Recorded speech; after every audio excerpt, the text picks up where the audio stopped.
What's up, Warriors? Guy Beveridge with Protectors Toolkit, Christian safety and security made simple. I'm glad you're joining us here tonight. We have a lot to cover, and I'm going to get into it pretty quickly. And it's so fascinating that we get to do this. Or I like to make sure that I say that I get to do this all the time. Just make sure I get my notes up here real quick. I get to do this. I get to come to you live on Facebook and just chat about church safety and security. It's a passion issue for me. It's something that really comes from my heart, and I hope that comes through across in the web, in the interwebs.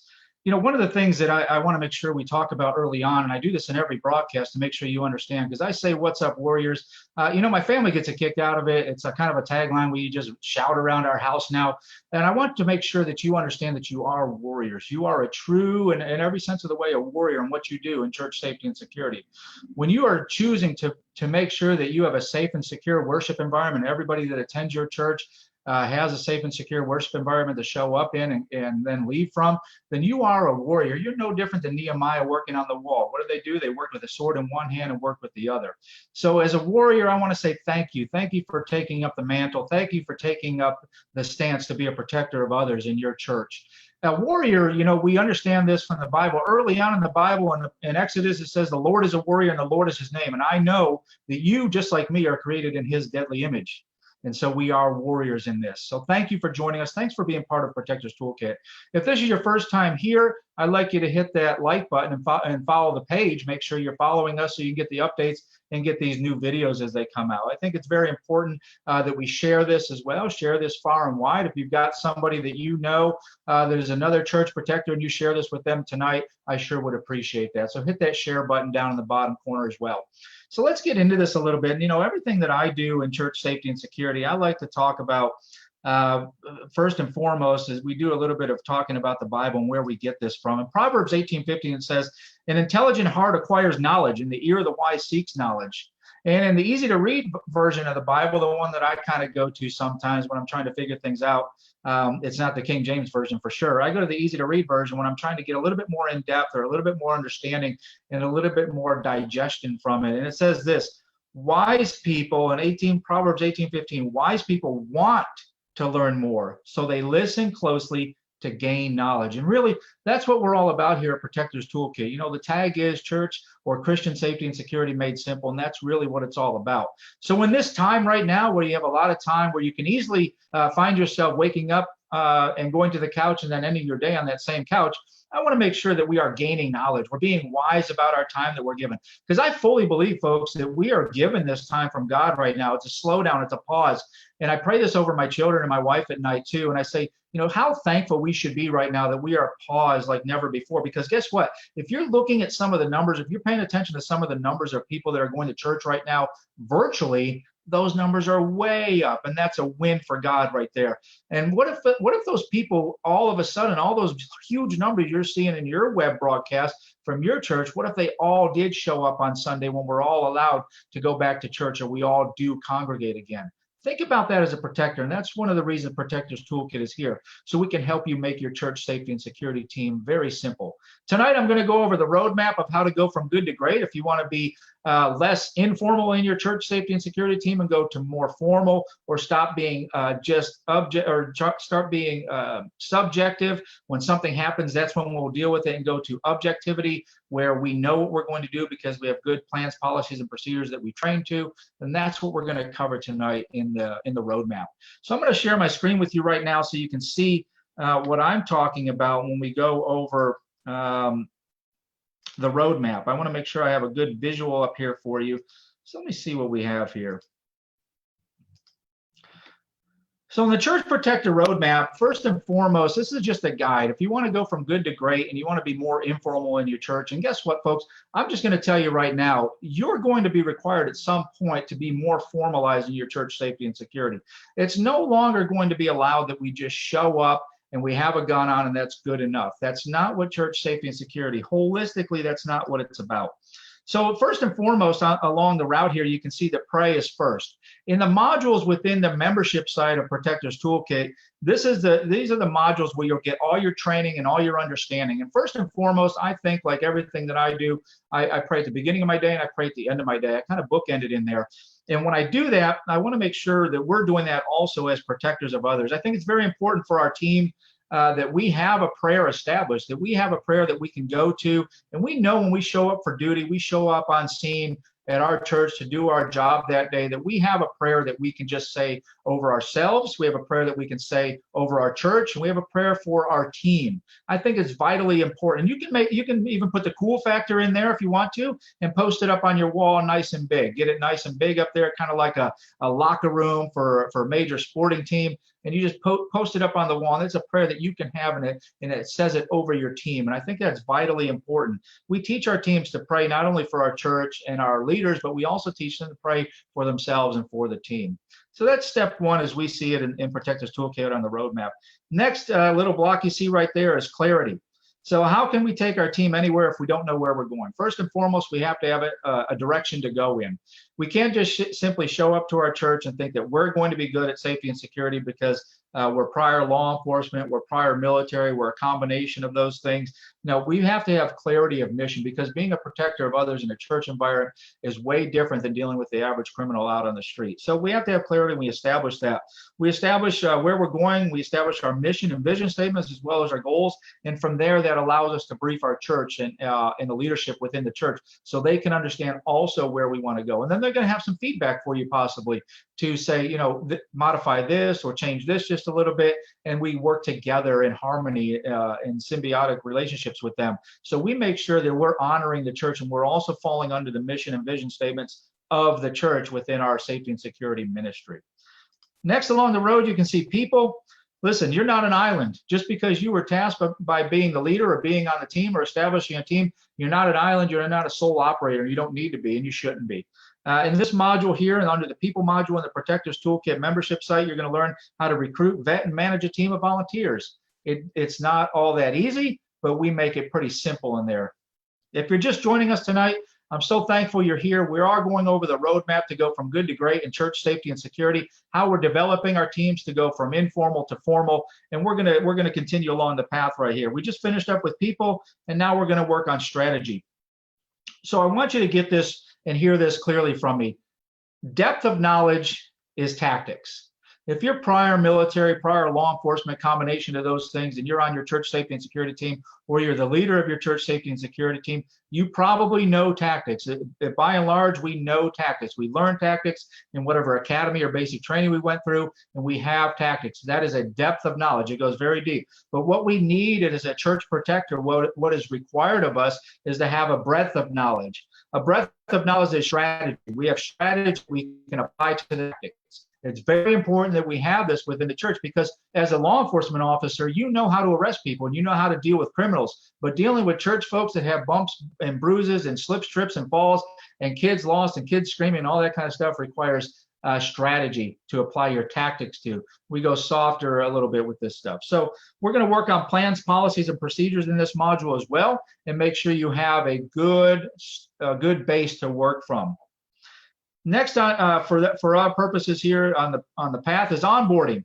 So we vetted people, we've got them on a list, and we know who we want to have on our team. How do we get them on our team? It's not just simply saying, hey, go grab a radio, you're on the team. That may be of how you've done it in the past. That's not what we're going to do going forward. Again, if we want to stop being informal with this and be more formal, we're going to onboard people the right way as well. And these are documents that we're going to have, and we're going to document every step of the way. So we have record keeping. That's also how we go from informal to formal. We're going to keep records of what we do. And it's not about justifying our job so much as it is, when it comes back around to the time that we're asking for more equipment or more people or more money in the budget for church safety and security, we will have documentation that says, hey, we have these number of people, and this is the training they've gone through, and they are highly skilled people. And so we need to spend a little bit more money on this, because remember, as a church safety and security protector, you don't produce the product. Whatever the product is your church produces for people, their comfort, refuge, worship, or learning that they're coming to your church for, you don't produce that product. You do produce a safe and secure worship environment for them to do all of that in. So remember that. It's not about justifying your job. It's just saying, hey, we do a lot, and we train a lot, and we're very skilled at this. So how do we bring people on our team? What do we do once they are on our team? That's everything that we talk about in there. Next on the roadmap is communication. Well, communication, it requires three different parts. We have a message, then we have a sender of the message and the receiver of the message. And if there's any breakdown in there, then we have a breakdown in communication. And communication isn't just about the handheld radios and dispatch centers within your church. It's how we talk to one another. How do we communicate amongst our team? How does the church body communicate to us? If it's the nursery, if it's the children's area, or if it's the kitchen area, how do they communicate to us as a team? And then how do we also communicate to the outside forces we may need to engage to come to us in a crisis, whether it's law enforcement or medical or something like that? So communication, we establish lines of communication. We do also in this module talk about radios and give you some good insight there. And you can find that also on the Protectors Toolkit Facebook page. We've gone out and we've talked about radios in the membership side of things. We also want to make sure how we're going to communicate in a crisis and what that's going to look like. Remember, folks, the body can't go where the brain has never been. The body can't go where the brain has never been. So we make sure that we put the brain somewhere. We put it in a place through plans, policies, and procedures and training, so that if we have to perform in a crisis, we have to communicate in a crisis, we're prepared to do that. So how do we communicate? And also in this module, how do we communicate to the church about who we are as a church protector? Some of you are very low key and low visibility, but some of you have uniforms on. So how do we communicate to the church body at large about who we are as a church safety and security team member? Next, moving on to the roadmap, we have systems. Nothing gets done without systems. I can just tell you that. What you plan for will get done. What you put on a calendar will get done. But just saying, hey, we're going to have a meeting and we don't know when it is, we don't have a system for that, we don't have a system for record keeping, you're going to fail at being a good church safety and security protector, especially if you're trying to move to be more formalized instead of informal. Systems help us make sure that we're doing the right things. Showing up with a gun and a holster doesn't make you a church protector any more than wearing a cowboy hat makes you a cowboy. We have systems in place to take us from informal to formal, for us to stop being subjective and be more objective as a church safety and security protector. That's what we need, is to have systems in place. So it's record keeping, it's training documentation, it's all that goes into that and how we manage that. Systems allow us to have checklists where we don't miss anything and we can reproduce successful or awesome results over and over again. Next along the path, you'll see servant leadership. The best leaders lead by being servants first. As a leader of others, you have to serve others. So servant leadership is very critical in being a protector of others. We have to be a servant first. You know, I like to point out that one of the best tools that you can have as a church safety and security team member is a towel. And I've said this in some other videos before, and I think it's valuable to bring this around again. Our Lord and Savior Christ served with a towel. How did he do that? Well, a towel is mentioned twice in the Bible. First, he pulled off his cloak and put a towel around his waist. Then he sat down, washed the disciples' feet, and then used a towel to dry them. A towel is how we serve. Our Lord and Savior Christ served people with a towel. We're going to serve others in ministry as well. So it's important as a leader, even on the team, to be a servant leader first. As a leader, when you're serving others, your team will see that and they will want to serve others as well. And then we become humble. We have humility about what we do in the church safety and security space. We become more humble there. So we encourage and empower people. The common issue I hear from church protectors all over the nation is I don't have enough volunteers. Well, when we start empowering people and giving people real choice over what they do and how they perform their duties, then we are empowering them to be successful. As long as we're managing that and putting out the aiming stakes, the left and the right aiming stakes, we're empowering people to make free choices in how they do this. And how we ensure that they're going to make good choices by having plans, policies, and procedures in place that they can follow. And they also have a mission statement that they can operate underneath and know that they're going to operate in the right direction as they are empowered to do so by our leadership. So make sure we're empowering each other. When we encourage people, we empower our team, you'll grow a ministry that attracts way more volunteers than maybe you even need. After this, moving along the path, we appreciate, we develop a community. This is going to be a ministry. Church safety and security should already be a ministry for you. If you're not thinking of it as a ministry, then you need to start thinking of it as a ministry. Your team will become another ministry within your church, and you'll keep volunteers by meeting and feeding their needs in a way that shows an abundance of appreciation. Listen, these volunteers who show up day in and day out, strap on that radio, bring a gun to church if that's their role, and they stand on the wall to watch. They watch it for the roaring lions and the savage wolves coming against us. It has already been foretold to us. They keep watch over the flock, and all the flock, not just some of the flock, part of the flock, or a little bit of the flock. They keep watch over all the flock, as it says in Acts. And we've got to make sure that we're appreciating them for doing that, and we have a community built around that. As a leader, you're going to lead from the front, and you're going to build a community within your church safety and security ministry. Again, moving along the roadmap, that's where we're at right now. We're coming into the evaluate and duplicate. We never truly arrive in church safety and security. I think you know that if you've been doing this for a little while. It's never right. It's never always right, and we have room for improvement in every spot that we have.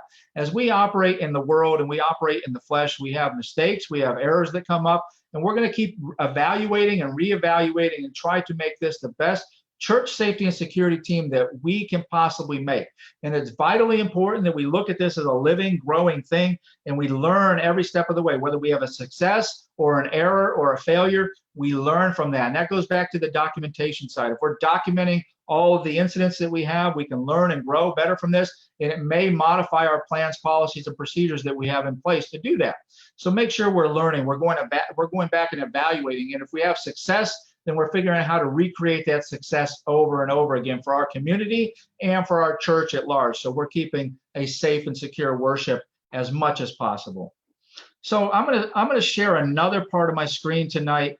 I think it's vitally important that I get out some safety and security messages as well. This is a real security risk that's going on around the country right now. And as a church safety and security protector, I think it's vitally important that you know this, and then you can share this with your church out there. If you're part of the Protectors Toolkit membership site already, you saw this last night in our live Q&A session. We had a great session, a great talk, and we got a lot of things done in that session. And again, I would encourage you to join the Protectors Toolkit membership site. You'll get all this information early on, and you can share it with your church very quickly. But I think, again, it's very important that we have this. So I'm going to pop this up here, and again, I'm going to share my screen with you so you can see this. And I want you to share this with your church. We'll put this after the video. We'll post this in here as a picture so you can grab it and share it with your church leadership and figure out how your church leadership wants you to share it with the church body at large. So what you can see right here is a real scam that's going on right now in the world. This one you can see, this is a text that has come out. Now, these are two separate texts, two different numbers, but very much similar in their design and their purpose. This looks like it will come into a person's phone, and it looks like it's written from your pastor. Now, the pastor here, if you can read this on your screen, I'll read it for you. The first one, all the way to the left where it says no subject at the top. Hey, sorry for the emergency text, Kim. Could have called you, but I'm limited to calls now, and I need this to be done ASAP. Got an emergency call from the hospital, a nurse, that one of the children patients I pray for is going through surgery soon and is badly in need of help. It's a cancer patient. Need to get some gift cards to her or cash app transfer, and I can't do this right now. Need you to help out in purchasing them from one of the grocery store around you. We'll reimburse you immediately. We meet later today or tomorrow, and it's signed Bishop. There's a name underneath there, but we whited that out for purposes of keeping people's names out of things.